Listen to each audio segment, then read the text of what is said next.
This episode is supported by Grizzle, B2B content to create and capture demand. I first met Grizzle's founder, Tom Watley, 5 years ago at a conference in Dublin. I was so impressed that I signed a deal with him to do all my software company's content that same evening at the pub. Remember that, Tom? Kinda. And they're still doing it 2 years after we sold the company because the new owners love Grizzle as much as I do. If you sell B2B, book 30 minutes in Tom's calendar at grizzle.io/climate.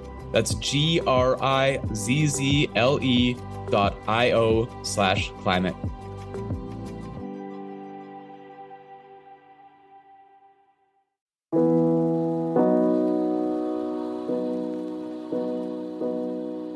Welcome to another ClimateTech podcast, interviews with the people trying to save us from ourselves. Do you know where your money is? But do you really know? I was astounded by some of the facts I discovered as I researched this episode. If you've got a chunk of cash sitting in a bank, you might be doubling your carbon footprint if you're not aware of how that bank is investing your money. Dan Sherrard Smith is a Welsh tech entrepreneur who's helping companies and individuals to find bank accounts and pension plans that aren't financing oil and gas and other harmful industries. I reached Dan at home in Bratislava. I'm Ryan Grant Little. Thanks for joining. Dan, welcome to the podcast. Ryan, really great to be here. Your CV reads, you're a tech guy, but with a social bent. And I wonder if you could talk a bit about your background and how it led up to founding MotherTree and what that is. And I also want you to include the part about having built the startup that got the best ever deal on presumably UK Dragon's Den. It was UK Dragon's Den. Good to clarify. Yeah, so my background, I started my career at OVO Energy, having studied history and French. I had absolutely zero to do with what I've ended up doing. I have a French degree too. We're probably the only two people who, have jobs that are not French teacher or French translator that have French degrees. Exactly. So yeah, I started at OVO Energy on their grad scheme, which was great because I just got to sort of hop around different departments and understand how that business worked. And ended up on the team called OVO Communities, which was launching local energy companies, so local generation, local employment, but built on OVO's infrastructure. And just loved the entrepreneurial aspect of it. I think you probably call that an intrapreneur, which that term didn't exist back then, but that was what I was doing and just got kind of hooked on answering big questions. So left OVO, launched a charity called Good Company, which I ran for 18 months, which was connecting volunteers with the elderly. And ultimately that business didn't work out. We actually ended up giving most of the funding back because we didn't hit the targets we wanted to hit. It's quite rare for a charity to give the funding back. It's quite rare to have the funding left to give back in that situation. Well, there is that. There is that as well. And then was headhunted by a team at that time called The Big Deal. And the original two founders had this idea for something called Look After My Bills. They basically said, look, you go and launch it. So I became the third sort of founder of that and ran that on my own for 6 months, proving the concept. We were also switching people's energy. So whenever your bill went up, we'd automatically switch you to a better deal in the UK. We got into Y Combinator after about 8 months of that for Look After My Bills. And then about a year in, we had the best ever deal on Dragon's Den for Look After My Bills. So that was the Dragon's Den experience. And all 5 dragons actually bid for the company. And all of them bid 3 times over, which you don't get in the edit. Wow. You get 15 of what happened on the final edit. And that company just really sort of went like a rocket ship. We went from 0 to 100,000 customers in about 18 months. We ended up just shy of 1 million customers when we sold, and we saved the British public £127 million in 3 years. So a real kind of amazing journey. And towards the end of my time at Look After My Bills, it became a very, very comfortable job. We were making 8 figures a year revenue and just started thinking, well, what's next? And for me, a couple of things really came together at that point. So the first is my wife was pregnant. I've now got a 2-year-old son. And I know at some point he's going to ask me, what did I do when I realized the extent of the climate crisis? And I want to be able to tell him I did all I could with the skills that I had. So that was the kind of real lightning rod moment. But actually, the story goes a bit further back. So when I grew up in Wales, the original Wales, as opposed to New South Wales in Australia, but the original Wales in a city called Swansea, and just fell in love with the beaches there. It's on the coast.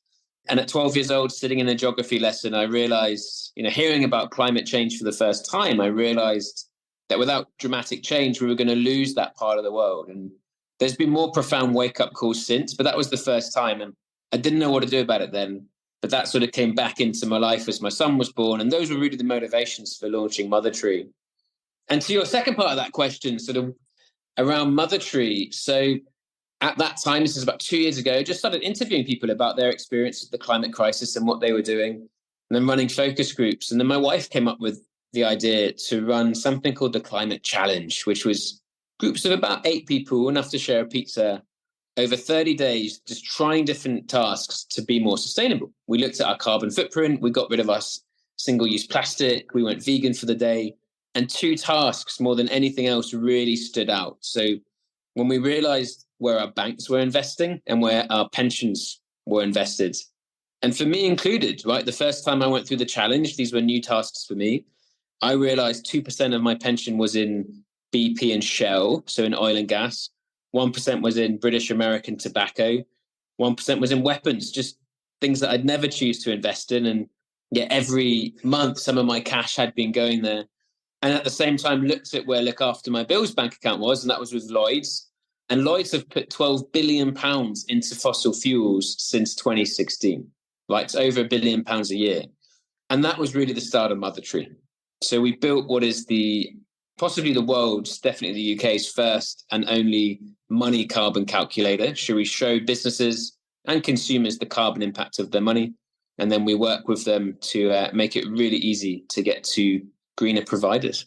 And so it sounds like the through line here is that you're actually using the same business model that you would use to reduce energy bills now with bank accounts, basically. And in this case, it's not just about getting the better deal, but it's about getting the better kind of carbon deal for the world, so to speak.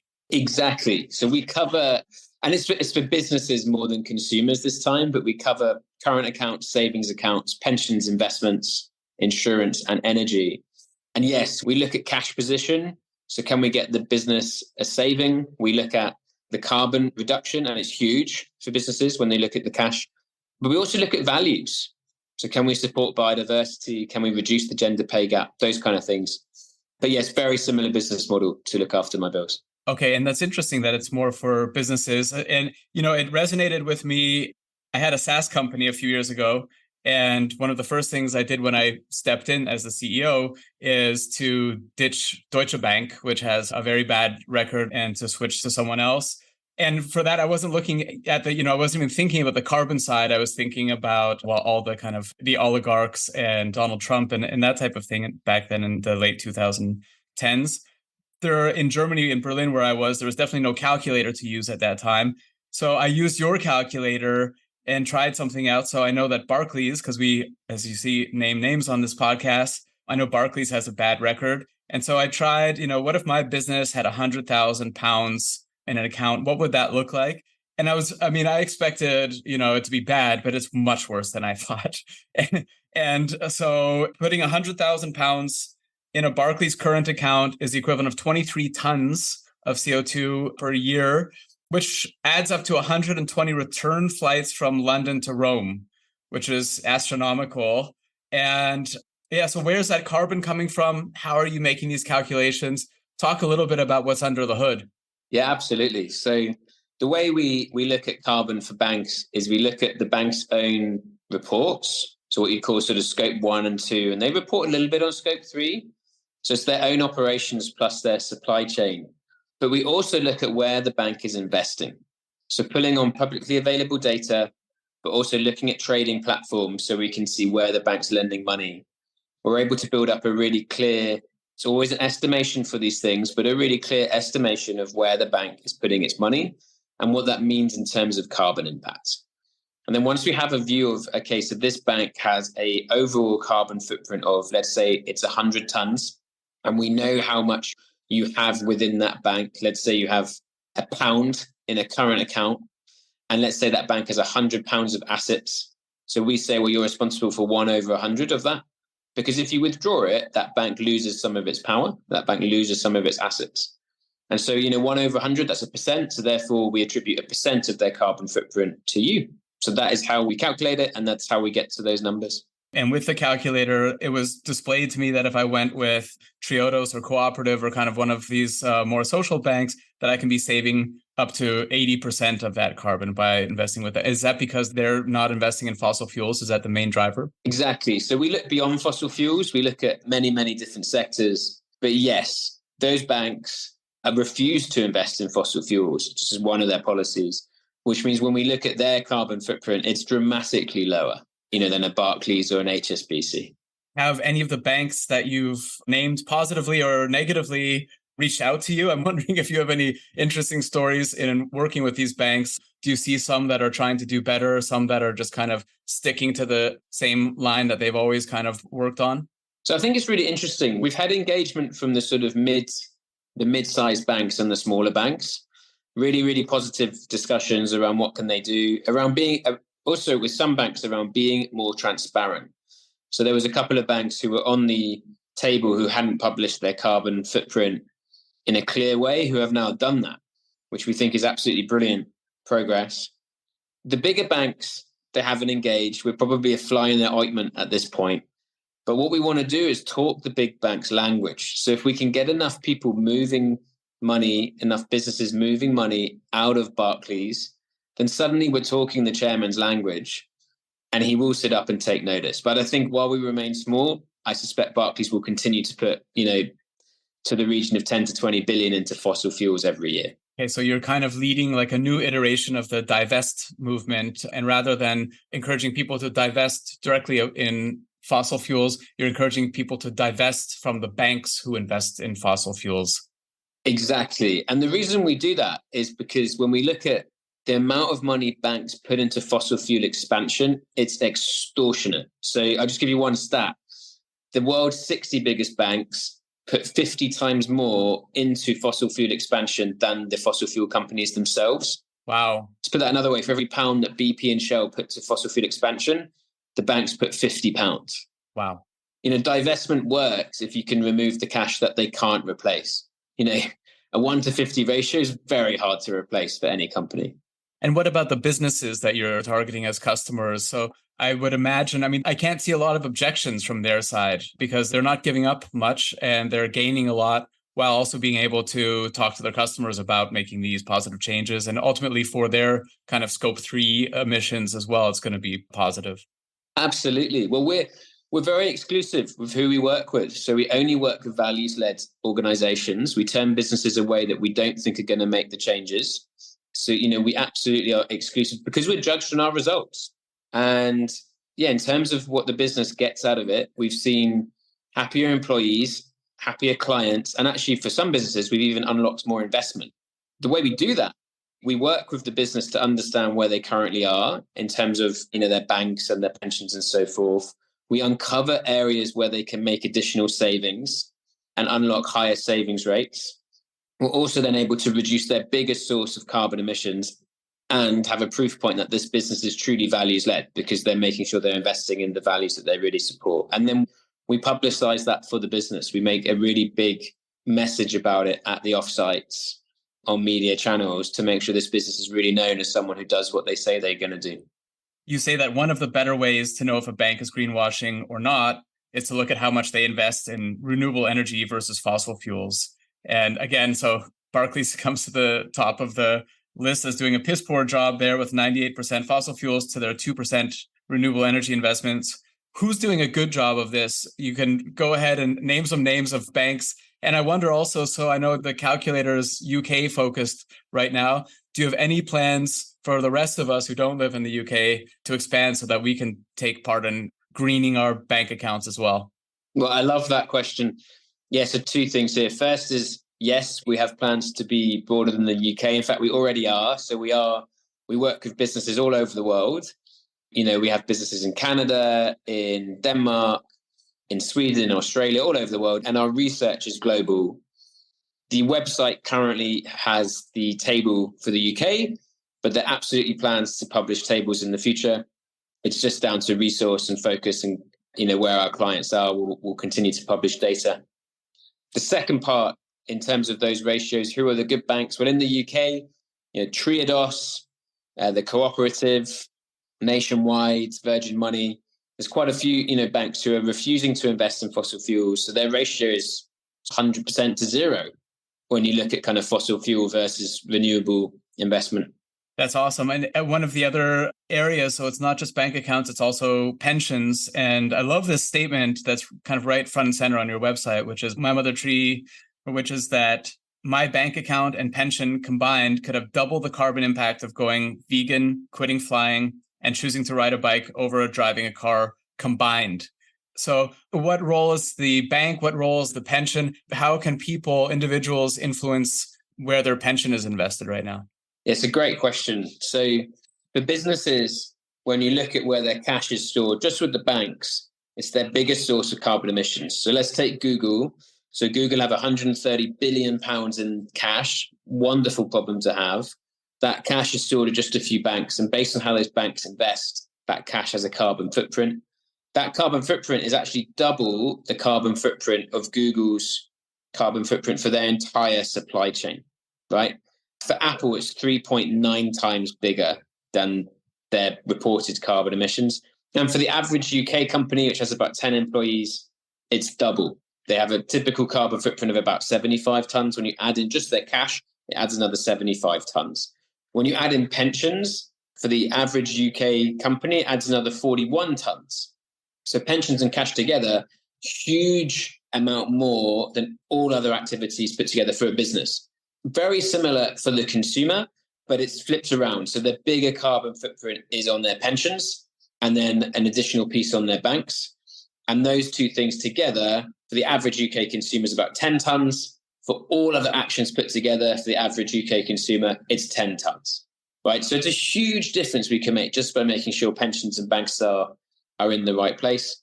In terms of how can we influence the pension discussion, well, two things. First, figure out what kind of pension you have. So if you have a pension that is invested in the stock market, then you can actively change that pension. It has to be at the right risk level for you and make sure you get financial advice on that. But once you know what kind of pension you have, find out where it's being invested. So there are websites out there which will show you the kind of top 10 companies that you're invested in for any given fund. So you start to build up a picture of, okay, I know I'm invested in BP, or I know I'm invested in mining, or, maybe that's Amazon. You will find out. And if you're not happy with where it is, shameless plug, come and talk to MotherTree, but also, talk to a financial expert and see if there's something that they can do in terms of making sure that pension's invested into a world you actually want to retire into. Pensions have so much power. They have so many assets under management. And I've said this before, that pension fund managers and boards could be the superheroes of the climate change story, the most boring superheroes, but still the superheroes of the story. And I think it's going to take a lot of pressure from the pension holders. There's so much distance between, the average person with a pension and the people making decisions at the board level still. And there's actually no reason for that. We can facilitate that. And I think that this is probably something that's very much on the roadmap for you if I look at what you're doing. Absolutely, yes. So we work with companies and individuals to make sure their pension is not only where they want it to be from a returns perspective, but also where they want it to be from a what kind of world do we want to get perspective. And speaking of what kind of world we want to get, so I get the sense from reading some of the stuff you've put online that although you're kind of probably banging your head in frustration and looking at a lot of this kind of stuff every day, you're quite an optimist in the end. What makes you optimistic? Well, I'd say I'm a kind of realist and an optimist.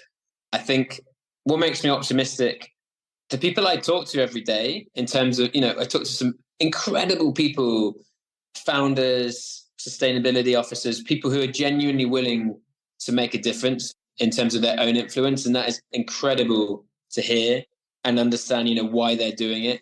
Often they've had kids, they've got kids, or, they've really thought about what the world's going to be like in 20 years and they want to make a difference in the way that they can. I love that. The other thing that makes me optimistic is, realizing actually with banks and pensions, we've probably found the main two levers we really need to pull to get us on track for a world that is genuinely healthy and vibrant for everybody in the next 30 years. If we can get the funding to the right place, and we already know the solutions to get us out of the mess, if we can get up the funding to those solutions, then suddenly this whole world, this whole sort of story we're being sold by the media that we are in climate disaster, and we are in that. Suddenly that picture starts to change just by changing banks and pensions. I love the focus. I love how easy it is. And it's just about getting the word out and basically making these changes that don't cost anything for people and don't necessarily change anything of their lifestyle. It's not like giving up a car, it's nothing. There's no downside to this. So I love it. I'm looking forward to seeing it expand globally. What's the best place for people to find you online if they want to get in touch? So head to the website, it's mymothertree.com, or, feel free to drop me an email, dan@mymothertree.com. And LinkedIn, also a good place. I think I'm the only Dan Sherrard Smith. Type that in and add me on LinkedIn. I'll put in the show notes as well. Dan, thanks a lot. Ryan, thank you so much. Pleasure to be here. Thanks for listening to another ClimateTech podcast. It would mean a lot if you would subscribe, rate, and share this podcast. Get in touch anytime with tips and guest recommendations at hello@climatetechpod.com. Find me, Ryan Grant Little, on LinkedIn. I'll be back with another episode next week. Bye for now.